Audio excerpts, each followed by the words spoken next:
A long time ago, in a distant land, there lived a young man named Joseph. He was the son of Jacob, the patriarch of a large family. Jose was his father's favorite, which made his brothers jealous. They couldn't stand the special love that Jacob had for him, made worse by the colorful cloak that his father had given him, a symbol of his affection. One day, overcome by envy, Joseph's brothers decided to get rid of him. Taking advantage of an opportunity, they sold him as a slave to merchants who were on their way to Egypt.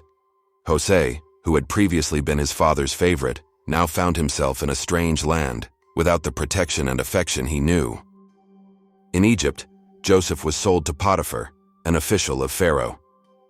Even as a slave, Joseph did not lose his faith or integrity. He worked diligently and soon gained the trust of Potiphar, who placed him as administrator of his entire household.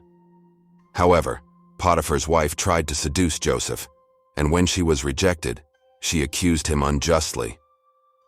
Joseph was thrown into prison, a place where many would lose hope. But Jose was different. Even in the darkness of prison, he maintained his faith and character. There, he interpreted the dreams of two of the Pharaoh's officers who had been arrested.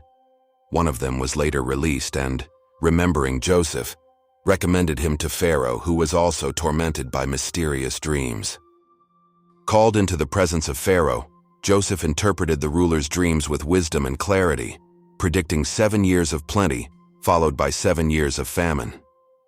Impressed by Joseph's precision and discernment, Pharaoh appointed him governor of all of Egypt, placing him second in command, second only to himself.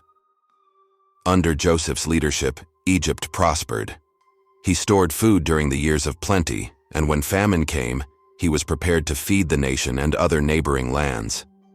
Among those who came in search of food were Joseph's own brothers, who did not immediately recognize him. Joseph, however, recognized them, and instead of taking revenge, he tested them, revealing himself to them only when he saw that their hearts had changed. With tears in his eyes, Joseph forgave his brothers and brought his entire family to Egypt, where they lived in peace and prosperity. Joseph, who was once sold into slavery, became one of the most powerful men in Egypt, an example of faith, resilience, and forgiveness. Her story reminds us that even in the darkest moments, hope and integrity can guide us to great destinies, far beyond what we can imagine.